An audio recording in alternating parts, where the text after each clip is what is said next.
안녕하세요. 저는 뻔뻔하게 제 뒤통수를 치려고 했던 두 인간을 나락으로 보낸 40대 여자입니다. 예전부터 부부의 인연은 하늘이 정해준 거라고 하죠. 처음엔 저도 그 말을 믿었습니다. 남편에게 아무리 서운하고 상처받는 일이 많아도 그래도 함께 살아가야 하는 운명이라고 말이죠. 그런데 충격적인 일을 겪어보니 그 말도 매번 맞는 말은 아니더군요. 하늘이 정해준 인연이라면 왜 남편은 제 손을 놓고 다른 여자의 손을 잡았을까요? 오늘은 그 길고 긴 배신의 끝에서 통쾌하게 복수를 성공한 제 이야기를 해드리고 싶습니다. 쉽지만은 않았던 제 결혼 생활이 어떤 방법으로 다시금 희망을 찾아가는지 말입니다. 어릴 적에 전 욕심이 아주 많은 아이였습니다. 공부도 학교 생활도 무엇이든 1등을 하지 못하면 분해하던 욕심쟁이였죠. 부모님과 남동생은 오히려 느긋한 편이었는데 저는 유별나게 제가 주목받지 못하는 순간이 견디기 어려웠습니다. 하지만 한 살 한 살 나이를 먹어갈수록 세상 사는 일은 이기는 순간보다 지는 순간이 훨씬 많더라고요. 저는 중학교 입학 첫 시험에서 인생의 첫 패배를 경험했습니다. 제가 늘 저보다 아래라고 생각했던 친구가 저보다 훨씬 좋은 성적을 받았거든요. 그날 밤 분한 마음에 잠도 못 자고 울고 있는 저에게 엄만 갑자기 함께 빵을 만들어 보겠냐고 물으셨어요. 자, 우선 이렇게 반죽을 하고 이 반죽이 부풀어 오를 때까지 기다려야 돼. 얼마나요? 빨리 만들고 싶어요. 저는 세상에서 제일 큰 빵을 만들래요. 세상에서 제일 큰 빵을 만들려면 아주 오랜 시간을 기다려야 할걸. 한 3시간도 더 넘게? 저는 더 빨리 만들 수 없냐고 칭얼거렸어요. 그러자 엄만 반죽을 덮은 면보를 살포시 덮으며 웃으셨죠. 나경아, 반죽도 숨쉴 시간이 필요하거든. 서두르면 안 예쁘게 부풀고 속도 덜 익는단다. 살다 보면 세상 모든 일이 그래. 빨리 서두르는 게 꼭 잘하는 건 아니더라. 이 빵처럼 사람 사는 것도 알맞게 익어가는 것도 다 때가 있어. 조금 느려도 괜찮아. 기다릴 줄 아는 사람이 결국엔 제일 따뜻하고 맛있는 걸 만들 수 있거든. 저는 얌전히 고개를 끄덕였지만 마음 한구석은 여전히 조급했습니다. 그래서 계속 오븐을 들여다보고 주방을 떠나지 못했어요. 엄만 그런절 다그치지 않고 기다림이라는 걸 가르쳐 주셨습니다. 그날 밤 3시간이 훌쩍 지나 구워낸 작고 따뜻한 빵 하나를 엄마 반씩 나눠 먹으며 전 기쁘게 웃었던 것 같아요. 세상에서 제일 큰 빵은 아니었지만 그날 엄마와 함께 구운 빵은 제 마음 안에서 가장 소중하게 부풀어 올랐습니다. 이렇게 부모님은 제게 늘 천천히 가라, 여유를 가지라고 말씀하셨죠. 하지만 대학 입시를 치르고 대학에서도 취직 전쟁을 치르다 보니 저는 또 여유를 잃고 조급하게 살았어요. 회사에선 언제나 제일 먼저 출근해서 제일 늦게 퇴근하는 사람으로 유명했을 정도였답니다. 나경 씨, 오늘도 야근이야? 너무 열심히 하는 거 아니야? 쉬엄쉬엄해. 그러다 몸 상해. 네. 이 기회가만 쓰고 퇴근하려고요. 먼저 들어가세요, 부장님. 저는 원하는 대로 대기업에 들어갔고 회사에서도 승진을 위해 앞만 보고 달렸습니다. 성과, 실적, 발표, 인정. 그 모든 것이 절 쉬지 못하게 하는 이유였죠. 그러다 회사에서 예기치 못했던 큰 실수를 하게 되었어요. 너무 상심하지 마, 나경 씨. 지금까지 나경 씨가 노력한 거 모르는 사람 아무도 없어. 이번엔 아쉽게 됐지만 기회는 언제든 또 있을 거야. 저는 승진이 걸린 중요한 발표 자리에서 발표 자료를 누락하는 아주 기초적인 실수를 하고 말았습니다. 며칠 밤을 새는 바람에 정신을 차리지 못한 이유였어요. 결국 승진은 제 동료에게 돌아갔고 저는 동료들의 위로를 들으며 자리를 떠야 했습니다. 그날 밤 퇴근길에 집으로 걸어오며 저는 스스로를 자책하고 또 자책했어요. 나 같은 거 쓸모도 없어.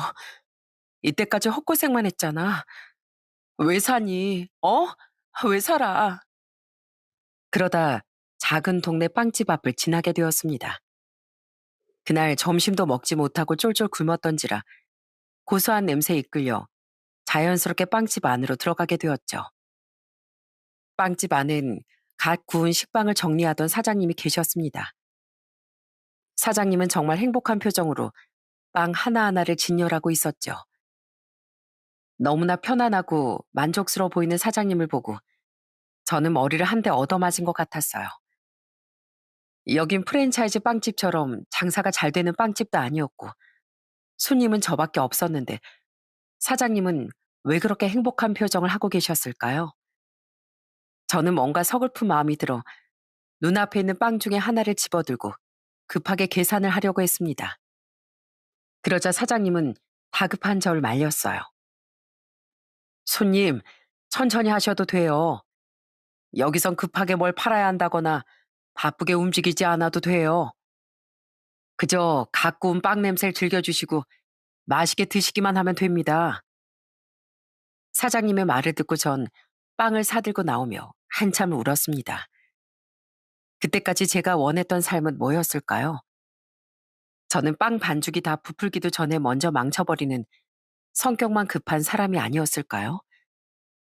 그렇게 눈물 젖은 빵을 먹으며 저는 그날 큰 결심을 하고 맙니다. 바로 회사를 그만두고 제 빵을 배워보기로요. 부모님께 제 결심을 말씀드리니 엄마는 웃으셨고 아빠는 깜짝 놀라셨어요. 우리 딸이 빵을 만든다고? 그 빵집 어떤 빵을 만들지 무척 기대되는구나. 누나 성격이면 하루에 100개도 만들걸? 성격이 워낙 급해야지. 옆에서 남동생은 욕심 많고 급한 제 성격에 빵이나 구울 수 있겠냐며 놀렸습니다. 하지만 제 성격의 장점은 마음먹은 건 뭐든 해내고 만다는 점이었거든요. 저는 결심한 즉시 직장을 관두고 제빵 기술을 배우기 시작했습니다. 매번 승진에만 매달리다가 손으로 직접 반죽을 치고 오븐 앞에서 기다리는 그 시간이 처음으로 절 평온하게 만들더군요. 그렇게 열심히 제빵에 매달린 끝에 저는 30대 초반에 디저트가 맛있기로 유명한 커피숍 사장님이 되었답니다. 빵과 커피는 또 다른 영역이라 한동안 다른 카페에서 직원으로 일하기도 하고 창업 스터디에도 나가며 열심히 준비하고 또 준비해 나갔죠. 진짜 최고야, 누나. 누나가 뭐든 한번 결심하면 끝을 보는 사람인 건 알았지만 진짜 카페를 차릴 줄은 몰랐어. 멋있다, 우리 누나. 나경아, 엄만 우리 딸이 열심히 하는 건 좋은데 너무 무리하진 않았으면 좋겠어. 이젠 조금 천천히 네 속도로 가는 방법도 배울 때가 된 것 같다. 빵도 그렇지 않니? 너무 급하게 굽다 보면 겉은 탔는데 속은 덜 익고 이제 네가 더 잘하겠지? 엄만 항상 제가 너무 앞서 나가다가 상처를 입고 실망해버릴까 봐 걱정을 하셨어요. 저 역시 제가 행복해지려고 시작한 제빵일이기에 이번만큼은 천천히 그러나 차근차근히 해나갈 생각이었죠. 그래서 항상 초심을 잃지 않기 위해 매주 보육원으로 봉사를 나가신 아빠를 따라 보육원 아이들에게 빵 봉사를 하기 시작했습니다. 선생님, 전 선생님이 구워주는 빵이 제일 맛있어요. 달콤하고 부드럽고 엄청 엄청 맛있어요. 정말로? 고마워.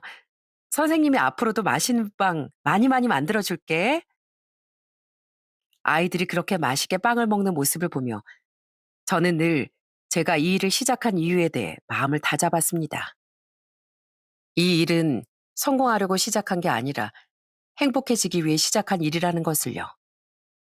그렇게 디저트 카페를 운영하며 또 나눔을 실천하며 전 드디어 인생의 여유라는 걸 배웠습니다.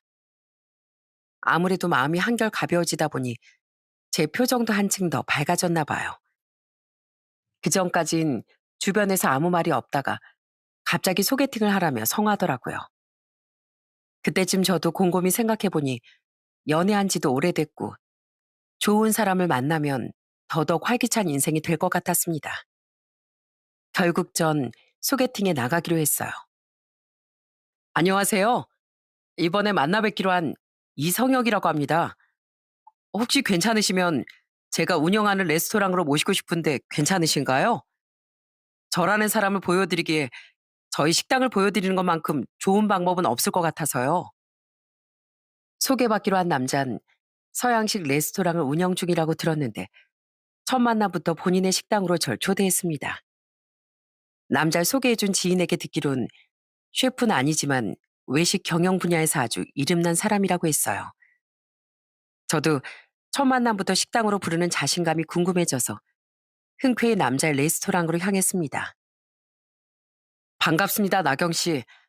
제가 직접 맛있는 식사를 대접해드리고 싶어서 실례일 수도 있지만 여기로 나경 씨를 모셨어요. 음식은 입에 맞으세요? 아, 네, 정말 맛있어요.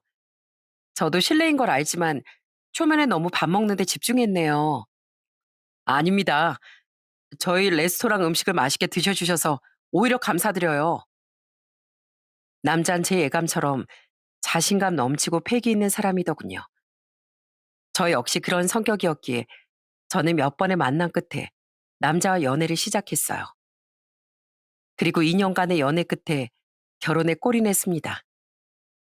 남편은 저희 부모님과 만나는 자리에서도 앞으로의 계획과 목표에 대해 설명해 드렸어요. 장인어른, 장모님, 저는 우리나라 외식 사업이 굉장히 저평가돼 있다고 생각해요. 우리나라뿐만 아니라 외국으로도 얼마든지 뻗어나갈 가능성이 있다고 생각하고요. 그래서 저는 앞으로 외식 경영 사업을 더 크게 발전시킬 계획입니다. 그런 남편을 보고 저희 가족들은 약간 당황해서 침만 꼴깍 삼키고 있었죠. 그 와중에 남동생은 엄마, 아빠, 누나가 정말 자기랑 똑같은 사람을 데려온 것 같아. 매형 눈빛 좀 봐. 누나가 뭐 하나에 꽂혔을 때랑 똑같잖아. 라며 부모님께 소곤거렸습니다. 아빠도 열의에 넘치는 남편을 보고 살짝 놀라신 것 같았지만 그래도 다정하게 말씀해 주셨어요. 그래, 젊은 사람이 패기가 있으면 좋지. 다만 가끔은 뒤도 돌아보고 옆도 좀 살피면서 가게나. 그래야 오래 갈 수 있으니까. 남편이 이렇게 도전적인 성격인 이유는 환경이 그리 좋지 않은 시댁 분위기 때문이었어요. 개인주의 성향이 강한 시댁 식구들은 가족이라도 서로 돕기보단 무슨 일이든 각자 해나가는 분위기였어요. 그래서 며느리인 저 또한 결혼 준비를 할 때나 결혼 후에도 좀처럼 시댁 식구들 만나기도 어려울 지경이었습니다. 제가 시부모님께 전화를 드려도 본인들 신경 쓰지 말고 저희 둘이 알아서 잘 살라고 그러시더라고요. 아무리 부모와 자식 간이라도 서로 안주가 안 받는 게 제일 편하다. 그게 돈 문제가 됐든 관계가 됐든 말이야. 괜히 서로 기대면 실망도 하고 감정 상할 일만 생기더라. 그러니까 너흰 그냥 너희끼리 잘 살아. 그게 제일 좋아. 시댁이 이렇다 보니 남편은 어릴 때부터 뭐든 혼자 헤쳐나가는 것에 익숙한 사람이었어요. 또 어떤 성과를 보여야만 사람들한테 인정받을 수 있다고 생각하는 것 같았고요. 제가 옆에서 아무리 괜찮다고 해도 여기서 더 성공해야 한다는 약간의 집착도 보였습니다. 물론 남편은 성공하고 싶은 이유는 바로 저 때문이라고 했어요. 난 당신에게 언제나 멋진 사람이 되고 싶어. 그러려면 현실에 안주할 순 없지. 두고 봐. 내가 당신 보란 듯이 성공해서 세상에서 제일 행복한 여자로 만들어줄 거야. 여보, 나 지금도 너무너무 행복해. 그러니까 무리하지 않아도 돼. 알겠지? 난 이제 성공 같은 거 바라지 않아. 그냥 우리 가족들 다 건강하고 당신하고 예쁜 아이 낳아서 계속 행복하게 살고 싶어. 하지만 욕심이 너무 지나쳤던 걸까요? 결혼 이후에 저희 부부가 꿈꾸는 그 어떤 것도 쉽게 이뤄지지 않더군요. 우선 저희 부부는 약간은 늦은 나이에 만났기 때문에 빨리 아이를 갖고 싶었어요. 하지만 생각처럼 아이가 찾아오지 않았습니다. 여기저기 좋다는 민간요법들도 해보고 엄마가 보약까지 지어주셨지만 계속 강간무소식이었죠. 그러다 좀 더 근본적인 문제가 있는 건가 싶어 남편과 함께 병원을 찾았습니다. 그리고 병원에서 정말 충격적인 소식을 들었습니다. 지금 이성역실 검사한 결과 무정자증이라고 판단될 만큼 정자가 관찰되지 않았습니다. 아마 자연 임신 어렵지 않을까 싶네요. 하지만 너무 걱정 마세요. 시험관 시술도 있고 기적적으로 임신이 되는 경우도 있습니다. 의사 선생님은 그래도 희망을 잃지 말라고 말씀하셨지만 솔직히 전 너무나 큰 충격을 받았어요. 그건 남편도 마찬가지였고요. 여보, 미안하게 됐어. 결국엔 내 문제 때문에 아이 갖기가 어렵다는 거잖아. 당신이 얼마나 아이를 원하는지 아는데 결과가 이렇게 돼서 정말 미안해. 하지만 남편 잘못으로 일어난 일이 아니기에 저는 누구의 탓도 하지 않기로 했습니다. 아니야. 그게 왜 당신 잘못이야. 요즘 시험관 시술도 많이 한다잖아. 우리 다른 방법을 찾아보자. 그렇게 저희 부부는 시험관 시술이라도 할 생각으로 여러 가지를 알아보고 있었습니다. 하지만 그 무렵 모두를 힘들게 했던 마스크 시국이 터지고 말았어요.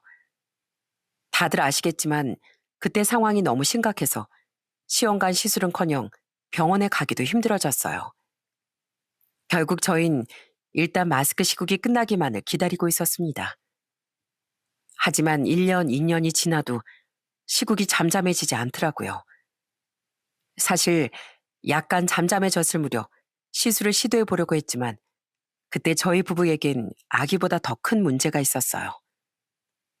아, 이번 달 운영도 완전히 공쳤어.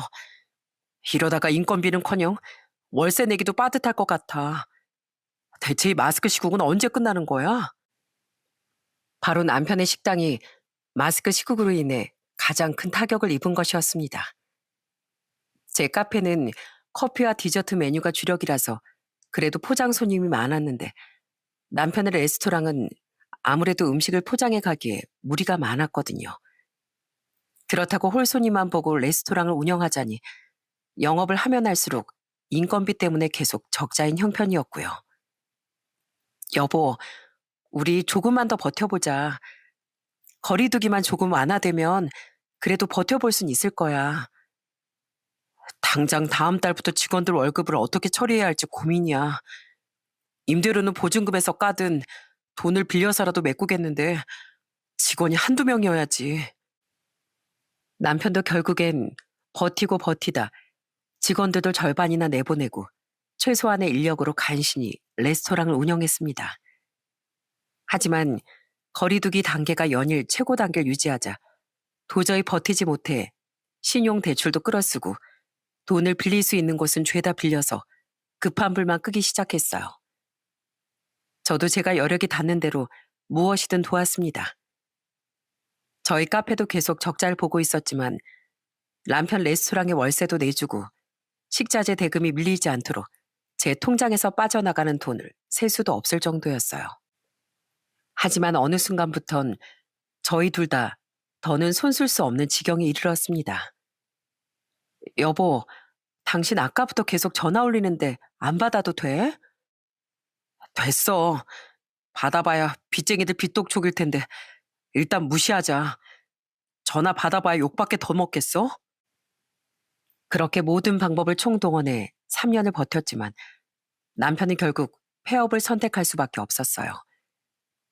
이미 남편의 신용도는 바닥이었고 주변 사람들에게 돈을 얼마나 빌렸었는지 연락 오는 전화라곤 빚 독촉밖에 없었거든요. 평소에 강하고 자신감 있던 남편은 어디 가고 제 눈앞에 있던 사람은 말없이 식탁에 앉아 멍하니 벽만 바라본 초라한 남자였습니다. 저는 그런 남편을 보듬기로 했어요. 미우나 고우나 제 가족이니까요. 여보, 많이 힘들지? 그래도 우리 둘이라면 이겨낼 수 있을 거야. 지금은 너무 힘들지만 다시 시작해보자. 일단 다행히 내 카페는 운영이 되고 있잖아. 카페를 기반으로 다시 해보는 거야. 물론 저도 고민이 많이 되고 무섭기도 했습니다. 정말 우리가 다시 시작할 수 있을까 싶은 생각이 들기도 했어요. 하지만 잔뜩 지쳐 보이는 남편을 보며 저라도 힘을 내기로 했습니다. 남편은 제 말을 듣고 아무 대답도 하지 않은 채 고개만 끄덕이다가 처음으로 제 앞에서 엉엉 소리를 내며 울더라고요. 마치 어린아이처럼 이때까지 참아왔던 모든 감정이 무너져 내리듯이요. 당신이 잘못해서 그런 게 아니야. 당신이 얼마나 실력 있는 사람인데 상황이 조금만 좋아지면 금방 다시 일어날 수 있어. 당신 나 믿지? 내가 옆에서 계속 도와줄게. 일단 저희 부부는 집도 줄이고 차도 팔고 가지고 있던 주식까지 하나씩 정리해 나갔습니다. 기본적인 생활비는 제가 감당하고 남편은 레스토랑을 정리한 돈으로 일단 빚부터 해결하기로 했어요. 가지고 있던 모든 걸 처분해서인지 빚은 많이 줄었지만 남편은 그야말로 빈털터리가 됐습니다. 그러길 한참 후 어느 날 남편이 잔뜩 풀이 죽은 목소리로 말하더군요. 나 후배 식당에서 당분간 일을 돕기로 했어. 말은 매니저로 와달라고 하는데 사실 홀서빙이지 뭐. 그래도 언제까지 당신만 고생시킬 수는 없으니까 거기라도 가서 일해볼게. 저는 남편이 얼마나 자존심이 센 사람인 줄 알기에 그런 결정을 내려준 게 너무나 고맙고 또 미안했습니다. 남편은 남의 밑에서 일할 성격이 못 되는데 그 성격도 다 죽이고 한동안 착실하게 후배 식당으로 출근을 하더군요. 여보, 식당 일은 좀 어때? 그 식당은 그래도 테이크아웃 손님이 많다면서. 어, 근데 잘 모르겠어. 언제까지 매번 아쉬운 소리 들어가면서 후배 밑에서 일해야 하는지. 내가 신용도만 좋았어도 작게라도 뭐든 해보는 건데 신용이 바닥이니 아무것도 할 수가 없네. 하지만 남편은 일하는 내내 심적으로 많이 힘들어했습니다. 저는 그걸 알면서도 내심 남편이 조금만 더 착실하게 일해줬으면 했어요. 그렇게 몇 개월이 지나자 영원히 끝나지 않을 것 같던 마스크 시국도 조금씩 끝날 기미가 보였습니다. 거리와 식당에도 조금씩 활기가 차올랐고 그동안 답답했던 마음을 풀어내려고 외식을 하는 손님들도 많아졌어요. 남편이 일하는 후배 식당에도 전보다 더 많은 손님들이 찾아왔고요. 남편은 밤마다 피곤하다며 앓는 소리를 했습니다. 아휴, 오늘도 손님이 얼마나 많았는 줄 알아? 이제 마스크 식구도 끝이야, 끝이라고. 아휴, 언제 끝나나 싶었는데 이제 숨 좀 쉬겠네. 그 여보, 있잖아. 그래서 하는 말인데 나도 슬슬 다시 내 식당을 준비해볼까 해. 당신 식당을?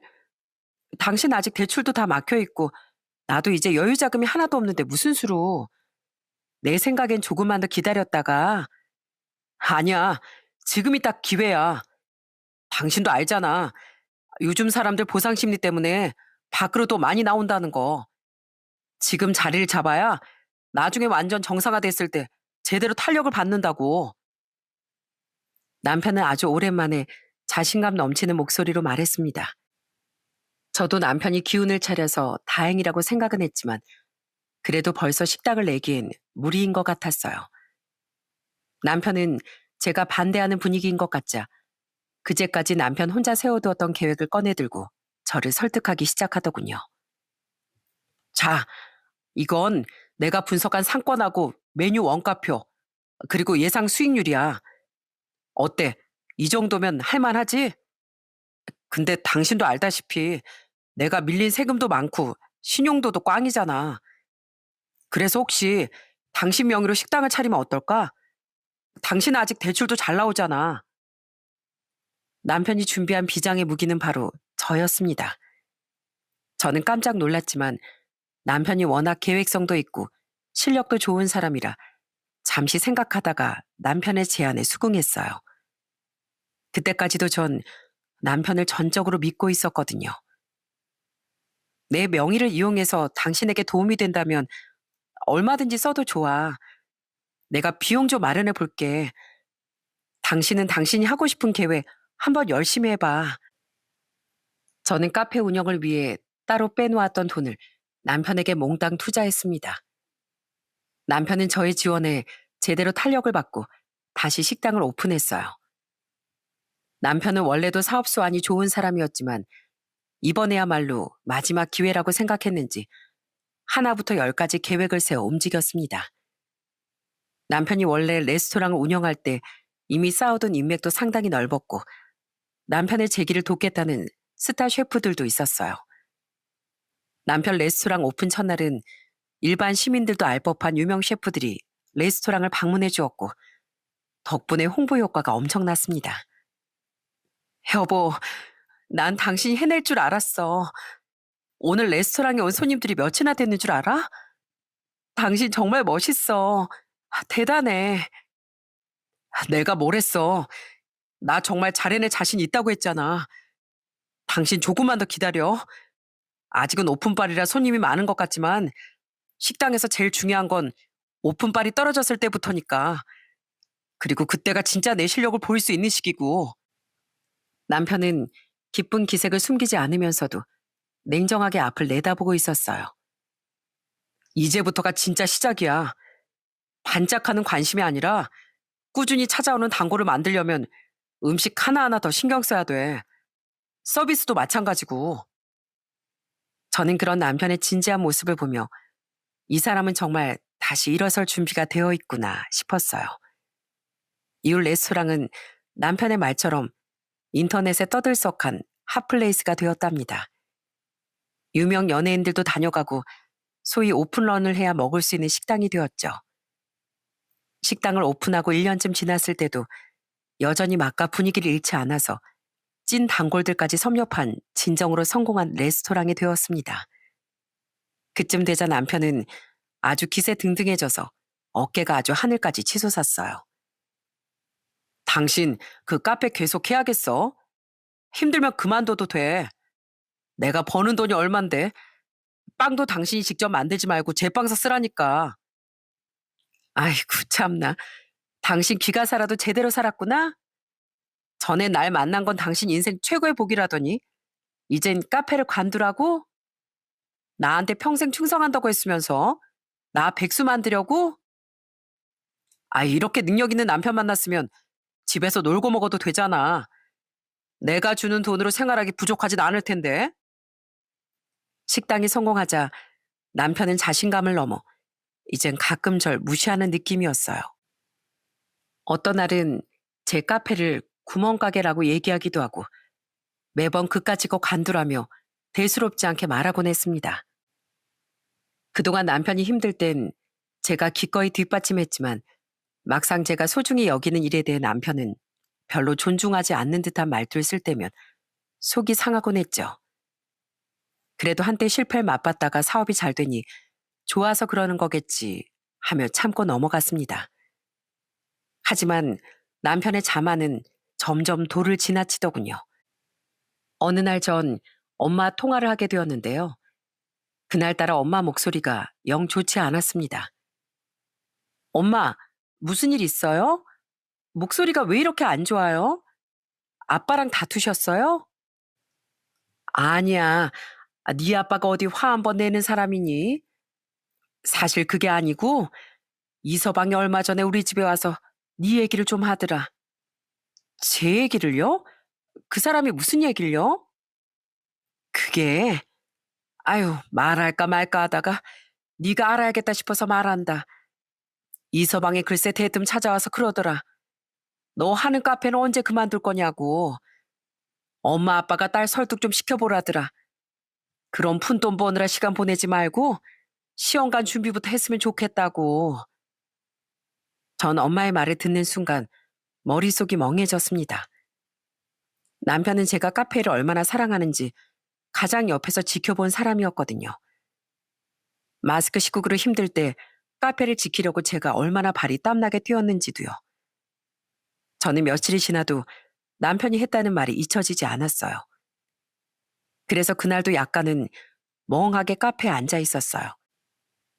뒤편에 앉아 있는 저 대신 직원들이 열심히 손님 응대를 하고 있었는데 카페에 온 어떤 여자가 절 찾는 모양이었어요. 여기 혹시 고나경 씨가 누구죠? 나 그 사람 만나러 왔는데. 고나경 씨요? 저희 사장님이신데 어떤 일이세요? 사장님 저쪽에 앉아 계시는데. 그 순간 절 찾아온 그 여자와 전 눈이 마주쳤고 전 자리에서 일어나 여자 쪽으로 다가갔습니다. 여잔 절 위아래로 훑어보더니 대뜸 반말을 하는 게 아니겠어요?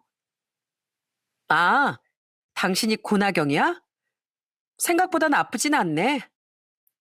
누구세요? 누구신데 절 찾아오셨죠? 여잔 그러더니 정말로 기가 막히고 어이가 없는 말을 쏟아냈습니다. 나 누군지 몰라? 나 당신 남편 이성혁, 그 사람 상간녀야. 상간녀가 뭔지 알지? 세상에, 자기 입으로 상간녀라고 자랑스럽게 떠벌리고 다니는 사람은 막장 드라마에서도 본 적이 없습니다. 저는 이 사람이 제정신인 건가 싶어 잠시 아무 말도 하지 못했어요. 그러자 약간 기세등등해진 여잔 연이어 충격적인 말을 이어갔습니다. 아, 그리고 너한테 미안하게 됐는데 나 임신했어. 네 남편 이성혁의 아이가 내 뱃속에 있다고. 네 남편도 다 알고 있으니까 못 믿겠으면 확인해 보던가. 뭐라고요? 임신이요? 내 남편 아이를 임신했다고요? 저는 그쯤 되자 어이가 없어서 웃음이 나왔습니다. 저희 부부가 이제까지 아이가 없는 이유가 뭔데 갑자기 그런 남편의 아이를 가졌다고 하니 믿을 수가 있어야죠. 하지만 의사 선생님이 아주 희박한 가능성이 있다고 하셔서 마음을 완전히 내려놓을 수는 없었어요. 상간녀라는 여잔 급기야 제 앞에 사진 한 장을 집어던졌어요. 그건 예상대로 초음파 사진이었습니다. 지금 날 못 믿는 눈치인데 다시 한번 말하지만 네 남편 바람났고 너같이 몸매 형편없고 못생기고 재미없는 여자랑 단 하루도 같이 있기 싫대. 너같이 매력없는 여자 말고 나랑 같이 살고 싶다고 어찌나 꼬시던지. 이제 너 어쩌니? 네 인생 완전 새된 것 같은데. 근데 당신 왜 웃어? 저도 모르게 비웃고 있었는지 상간녀는 자기를 무시하냐며 화를 내더군요. 저는 상대할 가치도 못 느꼈지만 그래도 끝까지 대꾸해 주었어요. 근데 너 아까부터 말이 좀 짧다? 너 몇 살인데 계속 반말이니? 나? 나 35인데 왜? 나보다 늙었다고 뭐 대접이라도 받고 싶어? 근데 어쩌지? 내 성격이 원래 이래 먹어서 존댓말은 죽어도 못하겠는데. 불만이면 나보다 늦게 태어나든가. 저는 계속 깐족거리는 상간녀 얼굴에 앞에 있던 아이스 커피를 부어주었어요. 상간녀는 비명을 지르며 호들갑을 떨었고요. 일을 어쩌나?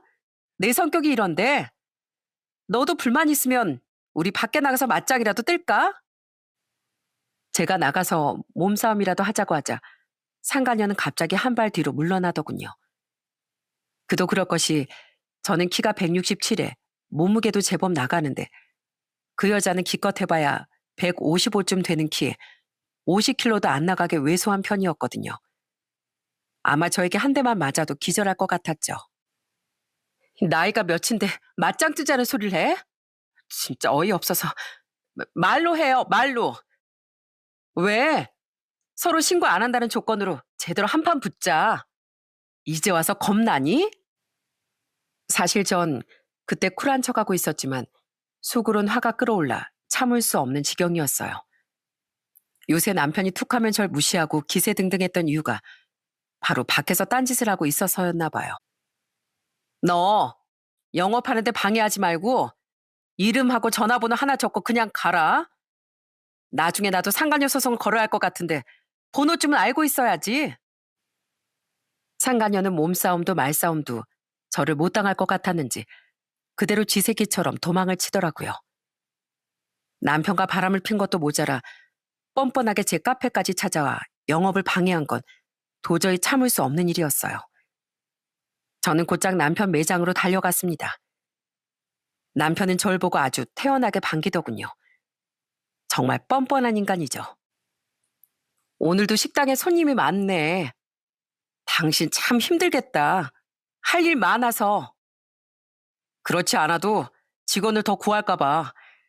언제까지 내가 직접 매장에 나올 수도 없고 말이야.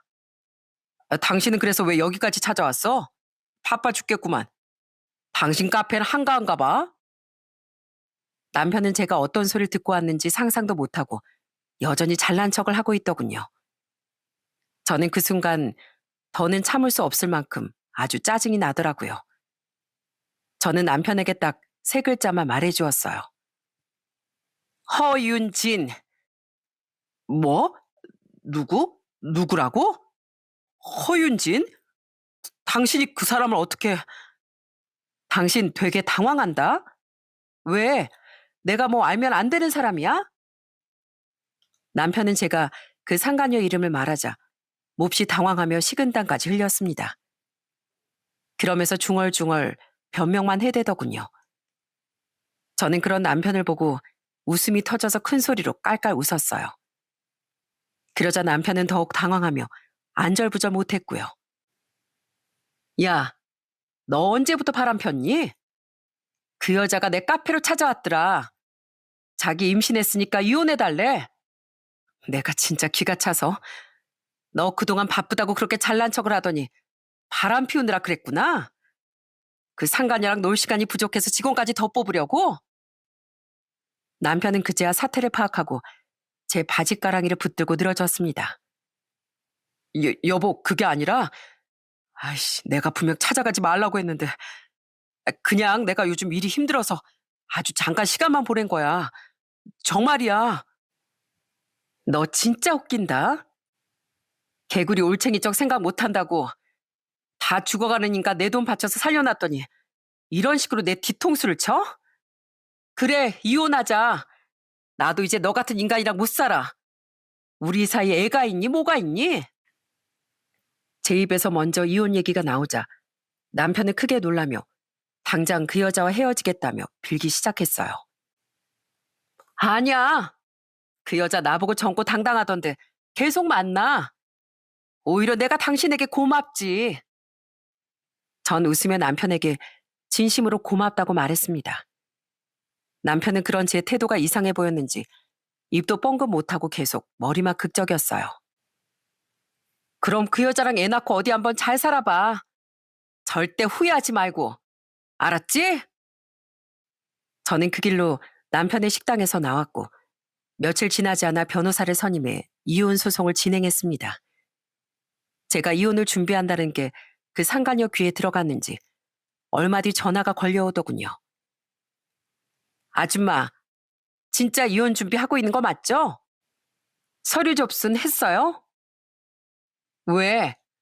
내가 이혼 안 해줄까 봐 무섭니? 그나저나 너 내 번호는 어떻게 알았어? 내 뒷조사했니? 너 진짜 다시 한번 만나서 매운맛을 보여줄까? 상간녀는 그런 제가 무서웠는지 통화로 얘기하면 되지. 진짜 만나서 뭐 할 거냐고 한 발 물러서더군요. 아무튼 아줌마가 이혼 안 하고 미적거리고 있을까 봐 전화했는데 할 거면 질척이지 말고 깔끔하게 도장 찍어요. 알겠죠? 이쯤 되자 제가 본처이고 저 여자가 상간녀가 맞는 건지 헷갈릴 지경이었어요. 뭘 믿고 저렇게 당당한 줄 모르겠더라고요. 근데 너 임신한 거 맞니? 그애 우리 남편애는 확실한 거야? 이 아줌마가 뭘 의심하는 거야? 그럼 당연히 맞지. 성혁 씨도 인정했다니까. 그래, 뭐 둘 다 자기애 맞다고 하니 맞겠지 뭐. 그래, 축하하고 도장 확실하게 찍어줄 테니까 둘이 잘 살아. 그리고 상간녀 소송은 네가 남기고 간 증거가 워낙 많아서 위자료가 꽤 나올 거야. 그것도 잘 준비해둬.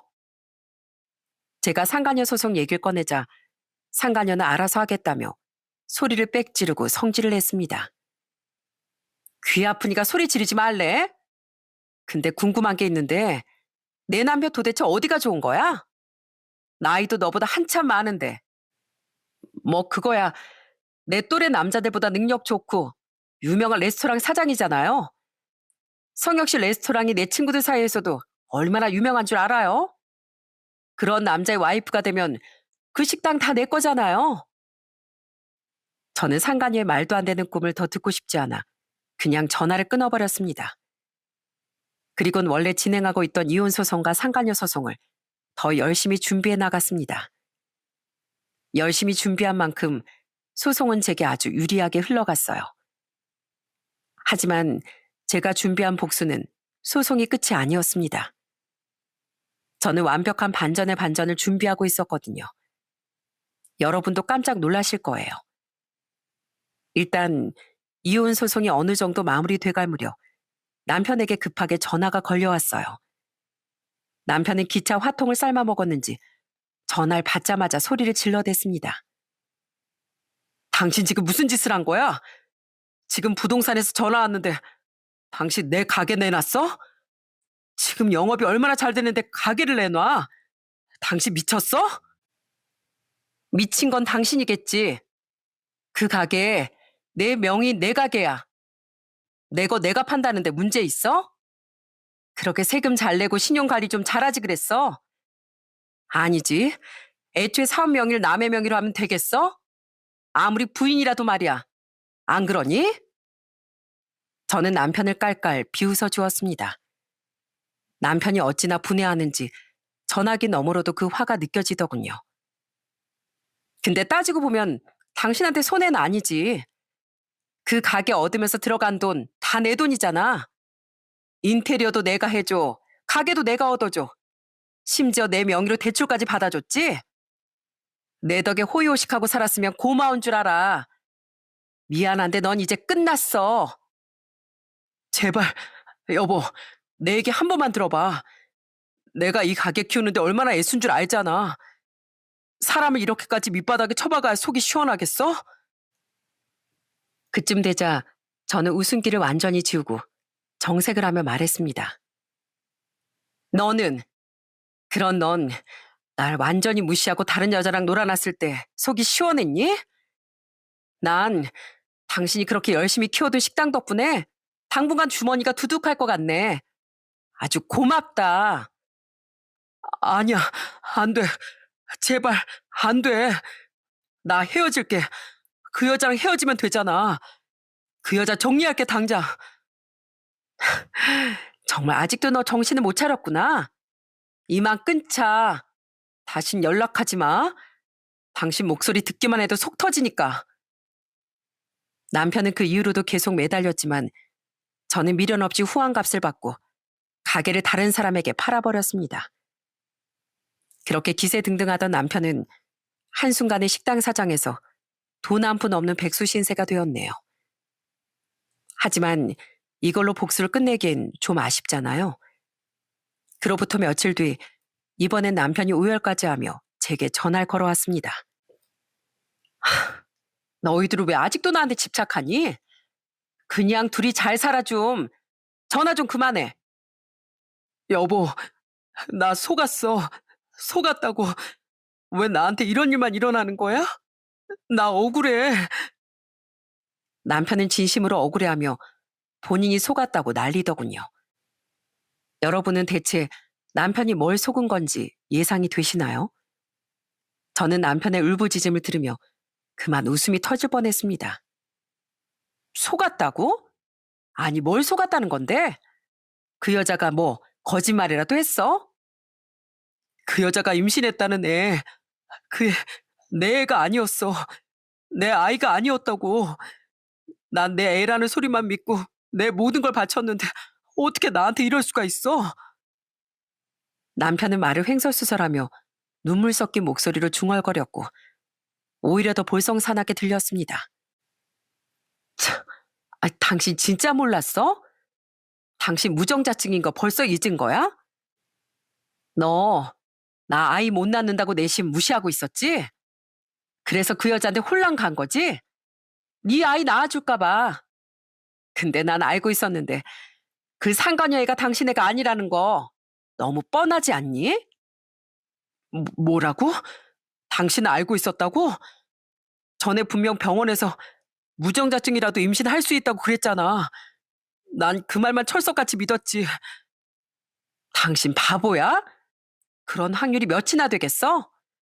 딱 봐도 당신이 돈 좀 있어 보이니까 사기친 거잖아. 돈 뜯어먹으려고. 난 그래도 당신이 능력이 있는 사람인 줄 알았는데 이제 보니까 그것도 아니구나.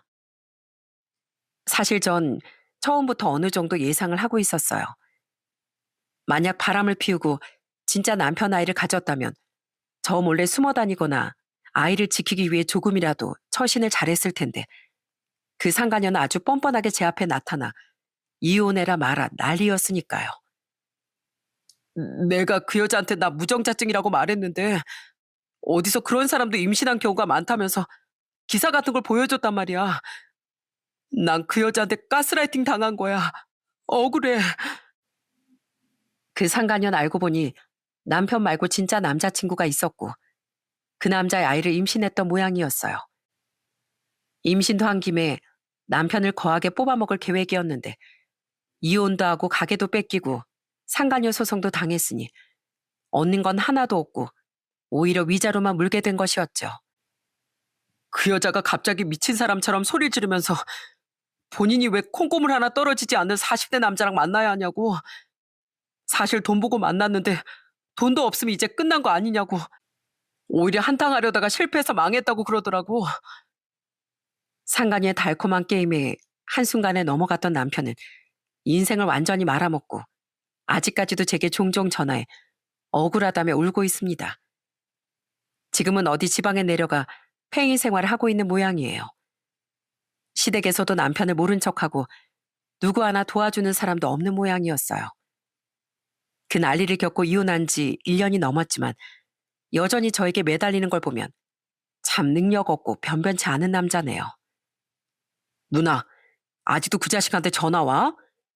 혹시 나타나서 해코지라도 할까봐 걱정이야. 내가 아예 누나 출퇴근 시간에 맞춰서 가게 앞으로 갈게. 나랑 같이 가. 고마워, 내 동생. 아직 어린 줄만 알았더니 이제 다 컸다. 누나도 챙기고. 저는 여전히 제 카페를 운영하며 빵도 만들고 손님들과 이런저런 대화도 나누며 나름 즐거운 생활을 이어가고 있습니다. 만약 그 뻔뻔한 상간녀가 절 찾아오지 않았더라면 전 아직도 아무것도 모른 채 남편을 믿고 살고 있었겠죠. 여전히 제가 가진 걸 다 내어주면서요. 남편과 상간녀에게 통쾌하게 복수를 하긴 했지만 제 마음도 많이 다치고 크게 상처를 입었습니다. 지금은 가족들 옆에서 많이 회복하긴 했지만 그 상처들을 다 지우기엔 시간이 더 필요하긴 해요. 딸, 오늘 오랜만에 엄마랑 빵 구울까? 엄마, 나 빵집 사장이에요. 가게에서 하루 종일 빵만 굽는다고요. 그래도 엄마랑 굽는 빵은 좀 더 특별할걸? 엄마랑 도란도란 얘기 나누면서 반죽도 하고 그러다 보면 마음도 한결 가벼워질 거야. 우리 옛날에 그렇게 같이 밤새 수다 떨면서 쿠키 굽곤 했잖니. 기억나지? 전 엄마의 말을 듣고 오랜만에 미소를 지었습니다. 당연히 기억하죠. 엄마가 그 쿠키와 빵에 걸었던 마법 덕분에 제가 지금까지 이렇게 잘 사는걸요. 고마워요, 엄마. 아, 우리 쿠키 많이 구워서 아빠 봉사 가시는 곳에 드릴까요? 아, 그거 정말 좋은 생각이네. 역시 우리 딸은 엄마랑 빵 굽는 얘기만 나와도 기운을 차릴 줄 알았어. 전 요즘 제가 굽는 빵과 쿠키에 신비한 주문을 걸고 있습니다.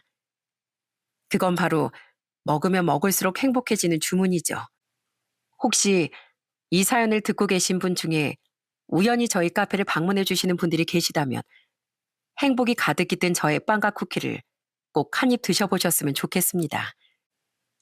바삭한 식감 속에 담긴 건 단지 버터나 초코칩, 딸기잼뿐만이 아니라 제가 다시 일어설 수 있었던 시간과 용기, 그리고 누군가를 진심으로 위했던 따뜻한 마음을 넣었거든요. 엄마, 저번에 아이들 보니까 딸기잼보다 초콜릿 들어간 걸 더 좋아하던데 이번엔 전부 초코로 구울까 봐요. 아이들 마음까지 달콤해지게요. 전 오늘도 카페 문을 열고 오븐을 예열하고 반죽을 치대면서 생각합니다. 오늘 나의 작은 정성이 누군가의 하루를 조금이라도 따뜻하게 해줄 수 있다면 얼마나 좋을까 하고 말입니다. 따뜻한 커피 한 잔과 가꾸운 쿠키가 먹는 사람의 하루에 잠깐의 쉼표가 되길 바라는 마음입니다. 저는 늘 같은 자리에서 따뜻한 빵 냄새를 솔솔 풍기며 열심히 살아가려고 합니다. 그러다 보면 언젠가 너무 힘든 날 우연히 빵집에 들렀던 저처럼 위로받는 사람이 생기지 않을까요? 모두의 삶이 달콤하고 따뜻하고 무엇보다 서로에게 조금 더 다정하길 바라며 저는 열심히 빵을 구워보겠습니다. 들어주셔서 감사합니다.